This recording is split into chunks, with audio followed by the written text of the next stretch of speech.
Good morning students.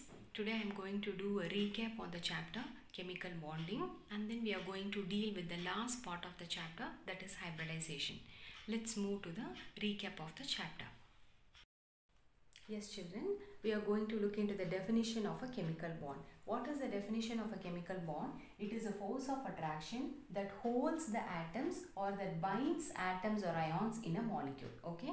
What is a chemical bond? Chemical bond is defined as a force of attraction which is going to hold or bind the atoms or ions in a molecule. And what is Lewis dot structure? Lewis dot structure is the simplest structure by which an atom tries to attain the stable octet configuration either by accepting electrons or by donating electrons. Okay. Now, this is called as octet rule. When an atom tries to attain the octet configuration, when they are going to reach the noble gas configuration either by accepting or donating electrons, is called as Lewis dot structure. The structure will be depicted in that way. And there are some deficiency or some drawbacks of octet rule. What are the drawbacks of octet rule? First is electron deficient compounds.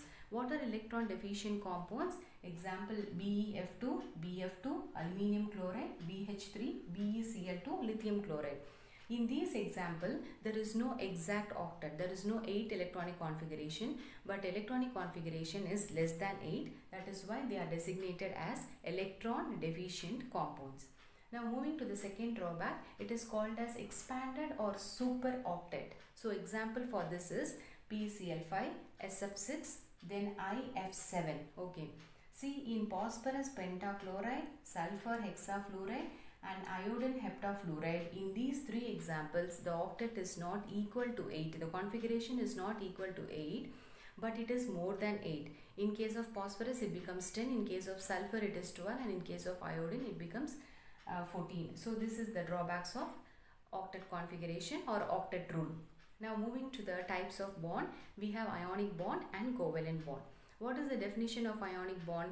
Ionic bond is formed between a metal and a non-metal which differs significantly in electronegativity. Or otherwise I can say ionic bond is formed between a cation which is positively charged and an anion which is negatively charged. So how an ionic bond is formed? It is formed between a metal and a non-metal which differs significantly in electronegativity. What about covalent bond? Covalent bond is formed between two non-metals which have similar electronegativity. See here, covalent bond is formed between two non-metallic compounds which have similar electronegativity. And in case of ionic bond, there is a complete transfer of electrons from one atom to another atom. So hope you remember in our PPT where one greedy dog will be taking all the bone from the other dog. One dog will be having a bone and other dog will be having a bone. Say for example, atom having an electron, atom having an electron. While ionic bond formation, there is a complete transfer of electron from one atom to another atom. Now what happens to covalent bond? Covalent bond, they are formed by mutual sharing of electrons between two atoms in a molecule. So it is formed by mutual sharing. And your covalent bond is classified into polar covalent bond and non-polar covalent bond. Now what is polar covalent bond, children? During the polar covalent bond formation, there is a sharing of unequal pair of electrons. Unequal pair of electrons are shared between two atoms. Now what happens to non-polar covalent bond? Here there is a sharing of equal pair of electrons. There is a sharing of equal pair of electrons. Or otherwise I can say your non-polar covalent bonds definition as a covalent bond formed between atoms. This atom should be electronegative. So what happens? The electrons will be moving towards electronegative atom. The shared electrons will be moving towards electronegative atom. So that will be having delta minus. That is, it will be having a negative inductive effect. As a result, the other atom will be having a positive inductive effect, that is delta plus. So your shared electron pair will be moving towards electronegative atom which will be occurring delta minus. As a result, the other atom will be occurring delta plus. Okay, is that clear? So I am just explaining what is polar covalent bond and what is non-polar covalent bond. Polar covalent bond, there is an unequal sharing of electron pairs, and in non-polar covalent bond there is an equal sharing of electron pairs. What happens in polar covalent bond? The electron pairs will be moved towards more electronegative atom which is possessing D minus. And what about the other atom? It should be D plus. Done. Now, what is coordinate covalent bond? What is coordinate covalent bond?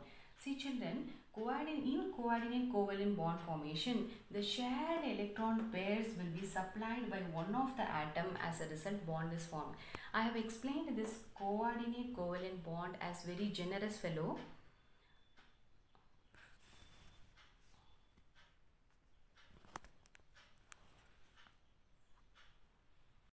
Children, moving to bond length. What is bond length? Bond length is defined as the distance between the nuclei of two bonded atoms in a molecule. Minimum energy, more the stability. And what is the unit of bond length? The unit of bond length is picometer, where 1 picometer is equal to 10 power minus 12 meter. Okay children. Yes children, next is moving to the properties of chemical bond. Under the properties of chemical bond, we have seen what is bond length. Next is bond energy. Bond energy is defined as the average amount of energy produced when one molecule of bond is formed from isolated gaseous atom, or amount of energy required to break one molecule of bond into gaseous atoms. And what is the unit of bond energy? It is kilojoules. Okay.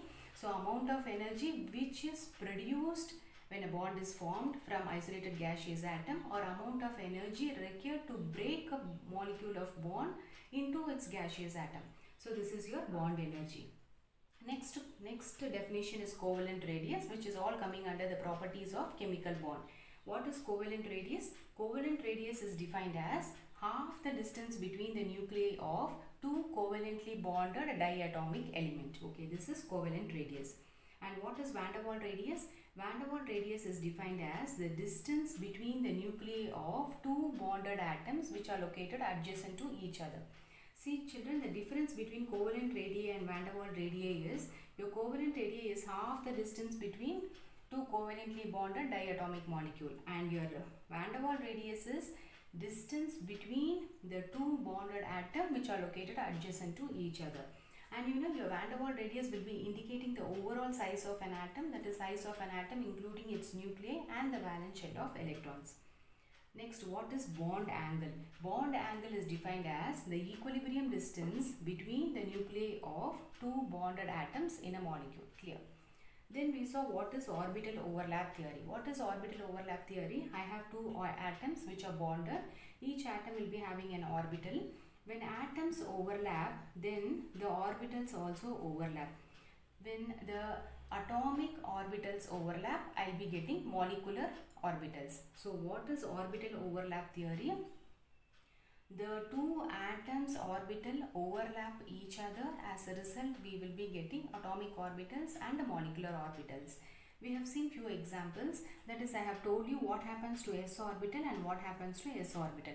When s orbital and s orbital collide, we will be having ss interaction. And you know about the p orbital. You know, p orbital is having three different subshells. That is, we have px, py and pz. Hope you all remember the structure of pz, px, py and pz. Okay, so we will be knowing these, because once we know the structure, then only the orbital overlapping will be easy. Then we saw what is how a sigma bond is formed. Sigma bond is formed by the interaction of s orbitals, and pi bond is formed by the interaction of p orbitals. Now when we measure the strength of sigma and pi, sigma bond is said to be more stronger. Why? Because in sigma bond there is head-to-head overlapping, head-to-head collision along the axial distance. But when you look into pi bond, there is only sideways overlapping. So comparatively sigma bond is stronger. So I have done a recap on whatever the chapters we have seen under PPT. Next, moving to the last important topic, that is hybridization. We should know what is hybridization and what are the prerequisites for hybridization, and I will be dealing with a few examples for hybridization. And before knowing hybridization, you should be aware of electronic domains possible symmetry. Say for example, if the number of atom is 2, then it should be of linear molecule. It should be of linear molecule, and what is its bond angle? If it is 3, then it is trigonal. What is its bond angle? If it is 4, it is tetrahedral. What is its bond angle? If it is 5, then it should be trigonal bipyramidal. If it is 6, it is octahedral. So these shapes will be correlating, but under the influence of non-bonded pair of electrons, that is the electrons which are not involved in bonding, they are called as non-bonded pair of electrons. So under the influence of these non-bonded electrons, the shape will be quite different. Addition to these structures, we will be having 2 to 3 probabilities. We will be dealing with hybridization now.